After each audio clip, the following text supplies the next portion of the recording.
Olá pessoal, dando continuidade à resenha do livro Fuja do Alzheimer agora mesmo, editora Viseu, autor Milton César Rodrigues Medeiros. Hoje nós vamos falar um pouquinho sobre o capítulo 11, Depressão e Ansiedade relacionadas à inflamação crônica subclínica. Como vocês que estão acompanhando já notaram, essa parte da inflamação crônica subclínica é algo realmente muito importante na fisiopatogenia, na gênese de muitas doenças, inclusive depressão e ansiedade. É claro que o livro é mais voltado para a prevenção da doença de Alzheimer, mas fica muito claro que aquilo que protege contra o Alzheimer acaba protegendo contra a depressão também. Bom, a depressão é algo muito comum. No Brasil, temos uma estimativa aí de que cerca de 30% da população tem depressão, sendo que 10% tem a depressão maior, que é aquela mais grave, mais incapacitante. E a depressão ela é caracterizada por um humor deprimido, falta de ânimo, uma tristeza contínua, uma sensação de falta de esperança, alterações de sono, de apetite, ideações sempre negativas, quando a depressão é mais profunda, até mesmo ideações suicidas. A pessoa com depressão ela não encontra sentido para seguir vivendo, ela não sente prazer nas coisas corriqueiras da vida, né? E é um problema realmente terrível. Os deprimidos eles têm uma característica de remoer problemas. Então, muitos autores dizem que a depressão é o excesso de passado, né? Ficar remoendo problemas que já aconteceram e perpetuando uma tristeza. A ansiedade é o contrário, né? A ansiedade ela é o excesso de futuro, é aquela dificuldade de se concentrar plenamente no agora, falta de concentração no momento presente. E na parte física, a ansiedade ela é caracterizada por palpitações, angústia, falta de ar, tremores, dores, formigamentos, tonturas, náuseas. Na verdade, o transtorno de ansiedade ele pode trazer muitas manifestações orgânicas, certo? Bom, em relação às causas fisiopatológicas da depressão e da ansiedade, até recentemente nós acreditávamos plenamente que era exclusivamente por um defeito dos sistemas monoaminérgicos. Então, a deficiência do sistema de serotonina, de dopamina, de adrenalina. E os remédios, eles visam repor esses neurotransmissores. É assim que atuam os principais antidepressivos. A hereditariedade é um fator importante também. Haja visto o fato de que a maior parte das pessoas com depressão tem história de depressão na família. Mas as pesquisas mais recentes vêm mostrando que existe um outro fator muito importante, que é o nível de inflamação crônica subclínica. Essa inflamação crônica subclínica ela está relacionada a uma redução desses níveis de neurotransmissores, serotonina, dopamina, noradrenalina, e também uma redução do BDNF, o fator neurotrófico derivado do cérebro, que é aquela substância que facilita a regeneração de neurônios, que facilita o fortalecimento das conexões entre os neurônios. E o que nós podemos observar é que na inflamação crônica subclínica há uma diminuição dessas substâncias, facilitando a depressão.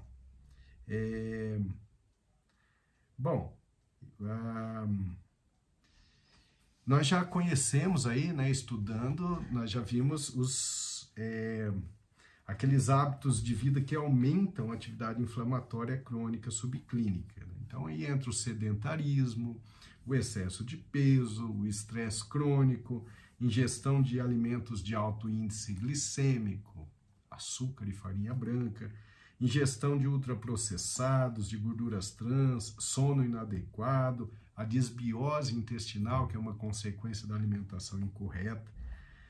Todos esses fatores acabam contribuindo para que haja uma inflamação crônica subclínica maior e, então, uma perpetuação ou uma piora do quadro de depressão.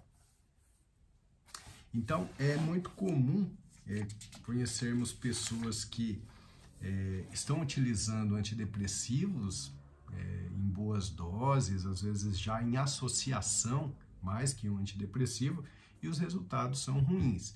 Então, nós temos que prestar atenção nesse fator de inflamação crônica subclínica, ou seja, para ver a melhora da depressão, não basta utilizar o medicamento. A gente precisa ter uma vida que reduza a inflamação crônica subclínica.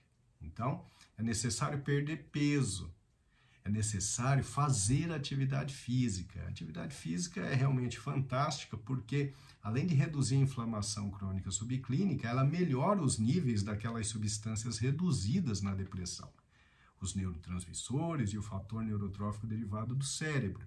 Então, o exercício físico é fundamental. A alimentação adequada é fundamental. Se o indivíduo tem depressão, tem transtorno de ansiedade, ele deve evitar aqueles alimentos pró-inflamatórios.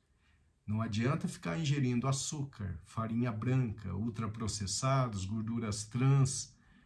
Por quê? Porque essas substâncias elas acabam inflamando o indivíduo. Então é muito importante que, além dos remédios, o indivíduo mude seu estilo de vida e que passe a comer aqueles alimentos que têm ação anti-inflamatória, que são o quê? Azeite de oliva extra virgem, as verduras, legumes, frutas, os condimentos de maneira geral, as castanhas. Parar de comer, então, o que é ruim e começar a comer o que é bom. Isso certamente vai reduzir a inflamação. Se o indivíduo melhora a ingesta alimentar e faz atividade física, ele já vai reduzir essa inflamação de forma importante e vai melhorar muito a fisiologia cerebral. Consequentemente, vai contribuir no tratamento da depressão. Sono adequado é fundamental, gerenciamento do estresse. O estresse crônico, ele perpetua também a ansiedade e a depressão. Então, vamos gerenciar o estresse como? Contato com a natureza, aprendendo um pouquinho sobre meditação, sobre respiração assistida, sobre yoga, tempo para estar com a família, com seu bichinho de estimação. Então, existem formas para que a gente possa gerenciar o estresse, certo?